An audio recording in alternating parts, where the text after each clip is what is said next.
एक बार गौतम बुद्ध का एक अनुयायी जो कि सालों से गौतम बुद्ध के आश्रम में आ रहा था, वह उनके प्रवचन सुनता, आश्रम में ध्यान आदि करता और फिर चला जाता। लेकिन अचानक कुछ दिनों से उसने आश्रम में आना ही बंद कर दिया। यह बात गौतम बुद्ध ने भी अनुभव की। एक दिन जब गौतम बुद्ध उस गांव से भिक्षा मांगकर वापस लौट रहे थे तो रास्ते में उस अनुयायी का घर भी पड़ा। बुद्ध उसके घर के अंदर चले गए। अंदर जाकर देखा तो वह इंसान आंगन में बैठकर कुछ काम कर रहा था। बुद्ध को देखते ही वह जल्दी से हाथ जोड़कर उसके सामने खड़ा हो गया। उसने बुद्ध को पीने के लिए शीतल जल दिया और बैठने के लिए आंगन के चबूतरे पर एक चटाई बिछाई। बुद्ध चटाई पर आराम से बैठ गए। फिर बुद्ध ने उस अनुयायी से पूछा, तुम्हारे घर परिवार में सब कुछ ठीक तो है ना? अनुयायी बोला, हाँ भंते, सब ठीक है। बुद्ध ने पूछा, फिर तुमने आजकल आश्रम में आना क्यों छोड़ दिया? यह सुनते ही वे अनुयायी थोड़ा सा शर्मिंदा होने लगा। फिर बोला, अब मैं आपको कैसे बताऊं? गौतम बुद्ध ने कहा, तुम निसंकोच कह सकते हो। अनुयायी ने कहा, मेरे वस्त्र बहुत ही पुराने हो चुके हैं, वे कई जगह से फट गए हैं, उनमें छेद निकल आए हैं, अब वो बिल्कुल भी पहनने लायक रहे ही नहीं। बुद्ध ने अनुयायी के वस्त्र देखे। वो सच में बहुत ही बुरी हालत में थे, जगह जगह से घिर चुके थे, कई सारे छेद थे उनमें। इसके बाद बुद्ध उठ खड़े हुए और मुस्कुराते हुए अनुयायी के कंधे पर हाथ रखकर बोले, चिंता मत करो, सब ठीक हो जाएगा। शाम के समय जब आश्रम से सभी अनुयायी बुद्ध के प्रवचन सुन घर वापस जा रहे थे तो बुद्ध ने अपने एक धनवान अनुयायी को रोकने के लिए कहा। जब सब चले गए तो बुद्ध ने अकेले में उस धनवान अनुयायी उस गरीब अनुयायी के घर वस्त्र भिजवा देने का वचन देकर वहां से चला जाता है। अगले दिन सुबह ही वो अमीर अनुयायी उस गरीब अनुयायी के परिवार के हर एक सदस्य के लिए दो दो जोड़ी कपड़े एक पोटली में बंधवाकर अपने नौकर के हाथ भिजवा देता है, जिसे देखकर उस गरीब अनुयायी का पूरा परिवार बहुत ही खुश होता है। अगले दिन जब वह गरीब अनुयायी दोबारा से बुद्ध के आश्रम उनके प्रवचन सुनने आता है तो अंत में जाते समय बुद्ध उस अनुयायी को रोककर उनसे पूछते हैं, क्या अब तुम अपने नए वस्त्रों में आराम से हो? तुम्हें और कुछ तो नहीं चाहिए? अनुयायी ने कहा, पहले तो आपका बहुत बहुत आभार भंते, मैं इन कपड़ों में बहुत ही बिल्कुल आराम से हूँ और मुझे अब और कुछ नहीं चाहिए। बुद्ध ने आगे पूछा, अब जबकि तुम्हें नए वस्त्र प्राप्त हो चुके हैं तो तुमने पुराने वस्त्रों का क्या किया?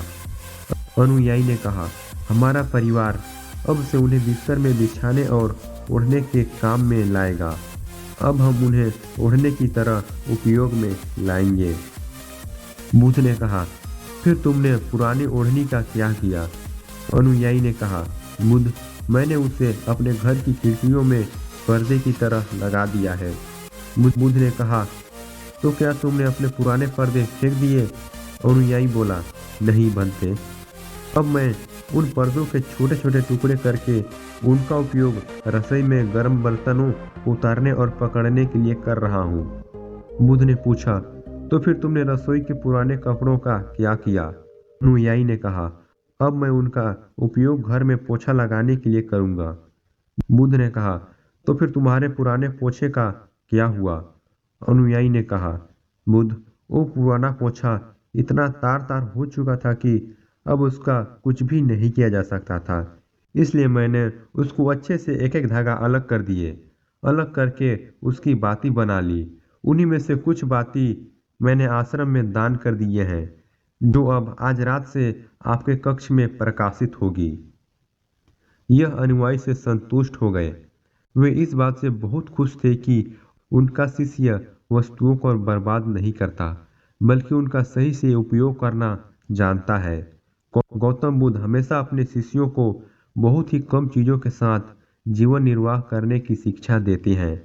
साथ ही उनका यह भी मानना था कि यदि हमारे पास कुछ भी हमारी ज़रूरत से अधिक है तो हमें उससे दूसरे ज़रूरतमंद को दे देना चाहिए।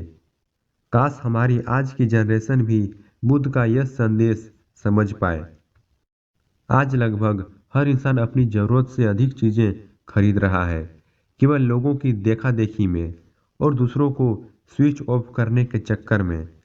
आजकल पुरानी चीजों को यूज करना तो दूर की बात है, हम लाई हुई नई चीजों को भी पूरी तरह से यूज नहीं कर पाते। इसका एक कारण यह भी है कि आज की इस मॉडर्न दुनिया में हर रोज नई चीजें इवेंट हो रही है, जिससे बहुत ही जल्द चीजों का फैशन खत्म होता जा रहा है और दूसरी नई प्रकार की वस्तुएं चलन में आ जाती हैं। आजकल जब हम कोई फोन या इलेक्ट्रॉनिक प्रोडक्ट लेते हैं तो उनमें कितने तरह के फंक्शन की जांच करते हैं, लेकिन एक सर्वे के अनुसार एक इंसान अपने फोन के 60% फीचर्स का भी यूज नहीं करता या फिर बहुत ही कम बार उसे यूज करता है।